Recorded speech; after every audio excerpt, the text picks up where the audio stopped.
I'm Poetic Heretic, and this is your October 2019 astrology forecast.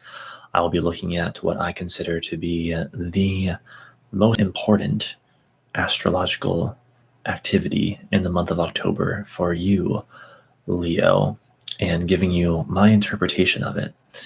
And so this applies whether you're a Leo sun, Leo rising, or Leo moon. So, without further ado, let us begin. In order to understand the events of October, we must first go back to the end of September, specifically September 28th at 2:27 p.m., when we had the new moon in Libra in your third house, opposite Chiron. So the new moon is the beginning of the lunar cycle, which lasts for 28 days. And because this new moon began at the very end of September, it is stretching through the vast majority of October until October 27th, to be specific, when we have the next new moon, which we'll come to later. So that means that what happens or happened on the new moon and where it took place in your solar chart is going to be relevant for you for almost all of October up until October 27th. So where was that? That was in your third house of communication and thoughts and mental activity and short distance travel. So essentially, September 28th, new beginnings in those areas of the mind and communication, short distance travel. Sometimes the third house can refer to siblings. So that energy is beginning to build as we begin October and move further into October. And we will talk about that a little bit more later, but just know that is how October is starting out, largely with this new moon in your third house of communication and thoughts, energy building up. However, this new moon was also opposite Chiron, wounded healer Chiron, and so you can expect also the healing of wounds, whether in yourself or others, to be a big part of this lunar cycle and the energy that is building now. And so technically, Chiron is the principle of how we attempt to heal the wounds in others that we ourselves have in an effort to heal those same wounds we have through healing their wounds. Did you follow all of that? I hope so, because that's Chiron in a very simplified description. So that again was September 28th, and that's what we have building as we enter October. That energy is slowly building into the month. Now, as for events in October itself, on October 3rd at 4:14 a.m., we have Mercury going from Libra to Scorpio, and that is from your third to your fourth house. So for the first 2 days of October, Mercury finishes up its transit in your third house or through your third house. Again, as we just said, your third house of communication and thoughts, mental activity, short distance travel, that sort of thing. And so Mercury, the planet of the mind and communication, is right at home in the third house. So, you've been feeling for a number of weeks now already much more mental, much more intellectual, much more communicative than usual. Your thoughts, your brain is probably working at a very fast pace right now, or at the very least, much faster, much more efficient than usual. That will continue to be the case for the first 2 days of October. However, on October 3rd, there is a shift in the energy at 4:14 a.m. Eastern time as Mercury moves into your fourth house, and suddenly your thoughts, your intellect, your mind, your communication is now very much focused on your home, your family, your immediate environment, your needs, wants, desires, your safety and security, emotional matters, that sort of thing. So that will be again from October 3rd through the rest of the month. And Mercury retrograde is going to complicate things a little bit there, but we'll get to that later. On October 4th at 12:21 a.m. Eastern Time, the very earliest hours or earliest minutes of October 4th, we have Mars going from Virgo to Libra, and that is from your second to your third house. So for basically the first 3 days of October, Mars finishes up its transit through your second house, which is Virgo, with a solar chart. So that is where Mars has been for quite a few weeks for you. So this is nothing new for you in those first 3 days, but Mars in your second house has you having lots of energy for making money and willing to and knowing how to take action to make money, to like make that happen, make things happen to make money. It's also a time where you are very much wanting to defend your values, because the second house talks about our values, what's valuable to us. There's a risk, of course, with Mars in the second house of being too impulsive with your money. And so hopefully you've been wary of that and continue to be wary of it for the first 3 days of October. Don't, when Mars is transiting your second house, don't let yourself succumb to impulse buys and stuff like that if you can help it, because it's a lot more difficult when Mars is transiting your second house, when you have literally the planet of let's do it now, let's act now, let's push through now and ask questions later. When you have that kind of energy in your house, referring most powerfully to money, not a good time for restraining yourself from impulse buys. However, as I said, on October 4th, 12:21 a.m. Eastern Time, there's a shift in the energy as Mars enters your third house of thoughts and communication, etc., etc. And this has you feeling much more energized about expressing yourself and about communicating and about intellectual activity. While it can be great for that, since the third house can also have a bit of scattered energy at times, you may find that this extra energy you have for expressing yourself can be a little all over the place if you're not careful. So what you want to do is try to focus that energy when Mars enters your third house of communication on October 4th. Try to focus your energy for expressing yourself and for thinking and communicating in general, and also any kinds of trips that you go on. Short distance travel is ruled by the third house as well. And again, that's October 4th through the rest of the month. On October 8th at 1:05 p.m. Eastern Time, Venus moves from Libra to Scorpio, and that is from your third to your fourth house.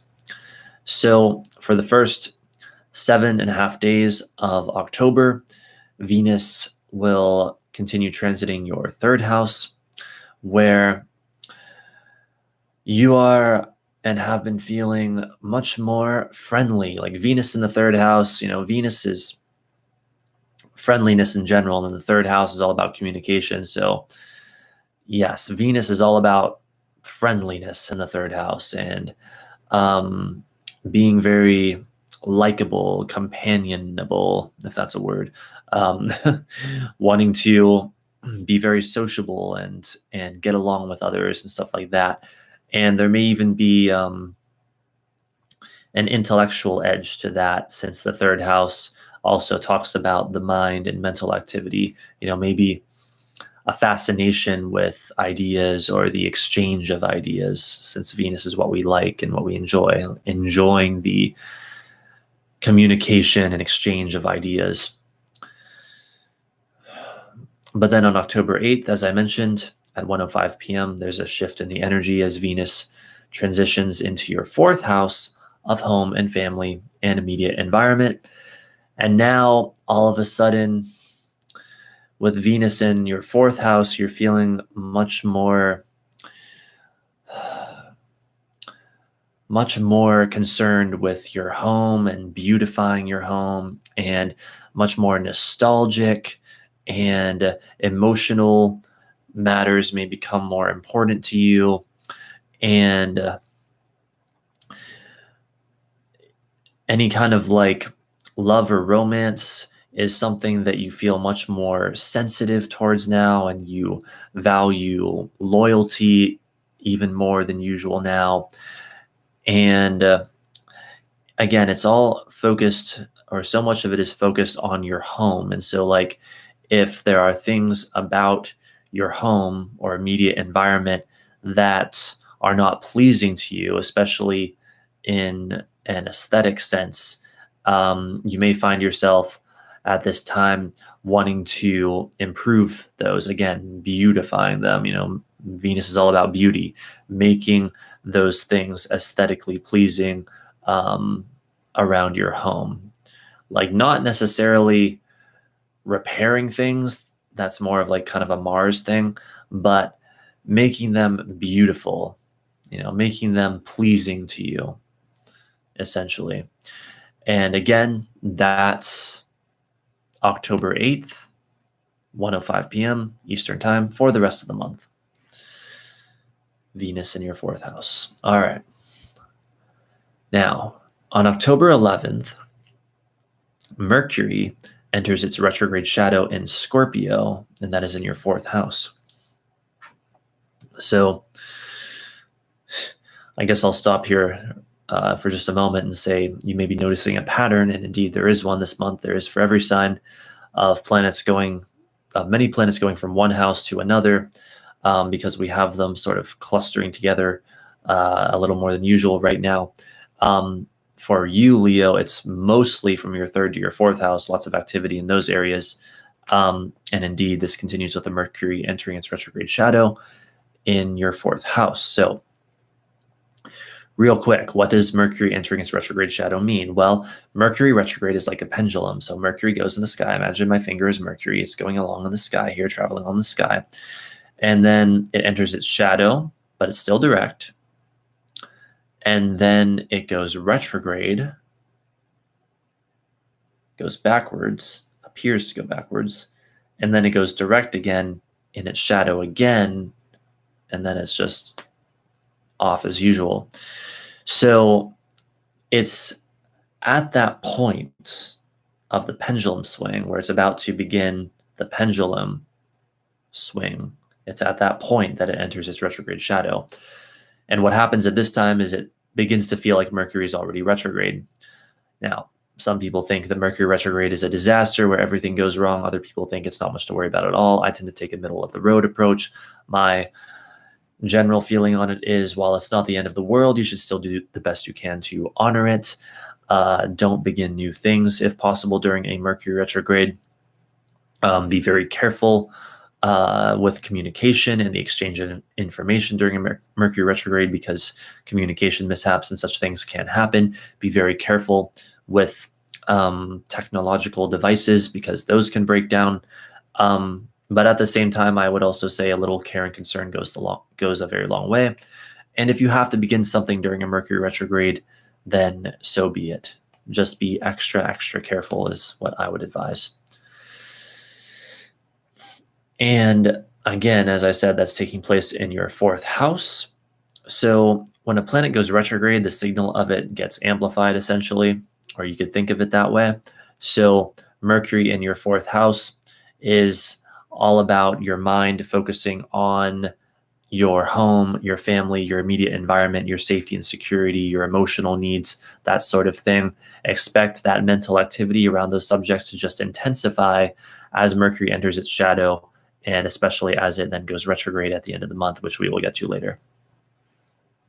And again, that's October 11th that Mercury enters its retrograde shadow in your 4th house. On October 13th at 5:07 p.m., we have the full moon in Aries in your 9th house, which is also the culmination of the new moon in your 3rd house. As I mentioned earlier, and I said we would go back to this, this is what we are indeed doing now. So that new moon in your 3rd house, which began building energy surrounding your mind, your intellect, your communication, short distance travel, that sort of thing, is now going to culminate. It's going to come to a head on the full moon, as it always does. And that is October 13th. The full moon is always when things come to a head. The full moon is when things really tend to happen, when we really see some action. And so matters involving the 3rd house, issues of communication, mental activity, exchange of information, short distance travel, perhaps siblings in some cases, all of that you can expect to sort of come to a head on or around October 13th. And since it is also taking place in your 9th house of beliefs and ideals and philosophy and religion and metaphysics and long distance travel, you can expect all of those issues, or any or all of the above of those issues, to be activated as well. It's highly unlikely it's going to be all of them, but any of those kinds of issues, it's especially like your beliefs and your sort of opinions as opposed to the facts, and your philosophy and your seeing the big picture and that sort of thing. But it's interesting because the axis that this full moon is on for you, Leo, is your 3rd house, which talks about travel, and your 9th house, which talks about travel. So there may be some travel of some kind in the works for you, especially on or around the full moon, perhaps.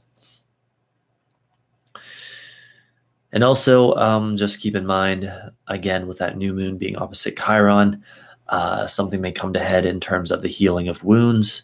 This applies to everyone, by the way, of every sign, but I'm just including that in case that ends up being relevant as well. And so, again, that's October 13th, the full moon. On October 23rd, as it does every time this time of year, the sun enters Scorpio at 1:19 p.m. Eastern Time, and thus, therefore, it moves from your 3rd to your 4th house. So this is just more of this 3rd to 4th house theme that we've been going through, just more backing that up. So the sun is the giver of life. It is our life force, our life energy. It is our awareness. It is our sense of self. It vivifies and vitalizes everything that it touches and comes in contact with. And so up until October 23rd, as it's been transiting your 3rd house of communication and mental activity and information exchange and short distance travel, it's been bringing much greater life to those areas of your life, bringing much greater awareness to that. And probably, I would say, especially with the nature of the sun, a lot more mental activity, and especially with these other planets transiting your 3rd house, much more mental activity indeed. But on October 23rd, when it enters your 4th house of home and family and your immediate environment, now that area of your life is given great emphasis, and it comes much more into your awareness, and also your safety and security, your needs, your emotions, things of that nature. Again, that's October 23rd when that transition happens. On October 27th, we have the new moon in Scorpio in your 4th house, and it is opposite Uranus. So, at last, a new lunar cycle begins. This one in your 4th house, as we've already mentioned a million times in this video, your fourth house of home and family and immediate environment and needs and wants and desires, that sort of thing. New beginnings surrounding those areas. So especially new beginnings surrounding your home, I would think being the most likely, but it can also be those other fourth house issues that I just mentioned. However, this new moon is, as I said, opposite Uranus, sudden, shocking, unexpected, unpredictable Uranus. So what I'm thinking is that this new moon will come in like a bolt of lightning, which is also what Uranus is, the sudden lightning strike that illuminates everything, the grand realization or revelation. And so on October 27th, you can expect the unexpected with this new moon. Quite possibly some event may occur suddenly, seemingly out of the blue, and that event will be part of this energy that will then begin to build for this next lunar cycle starting October 27th and stretching through most of November. And again, it's going to involve your fourth house of home and family, immediate environment, safety and security, things of that nature. It's almost like a new moon on steroids. That was a term I used with at least one other sign because a new moon is already about new beginnings, and Uranus itself is also about new beginnings, but especially like sort of a sudden new beginning, like a bolt of lightning. And there it is. All right. On October 30th at 6:04 p.m. Eastern Time, there is a Mercury-Venus conjunction in Scorpio in your fourth house. So Mercury, Venus. Mercury, the planet of the mind, Venus, the planet of love. When these two get together, it's all about, how can we work together? How can we cooperate? How can we talk things out? How can we find harmony through ideas, through the exchange of information? How can we be more diplomatic? Like, let's talk things out. Let's figure them out in a very peaceful, harmonious, loving way. So you can expect that on the 30th. Now, for you specifically, Leo, it is in your fourth house. Again, as we've already gone over a million times, your fourth house of home and family and immediate environment, needs, wants, desires, all of this stuff. So with that sort of thing, it's like let's work things out around the home, or let's work things out with our family. Let's work things out on the domestic front. Let's work things out when it comes to our emotions or our needs, and how we can meet each other's needs and that sort of thing, and how we can feel more safe and secure in ways that we need to. It's a very like personal, emotional Mercury-Venus conjunction for Leos out there, for Leo people out there.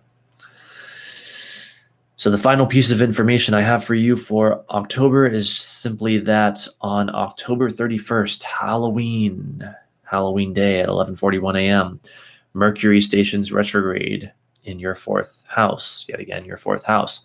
So we already pretty much talked about this energy earlier. This is just when Mercury officially goes retrograde on Halloween. Should make for an interesting Halloween this year.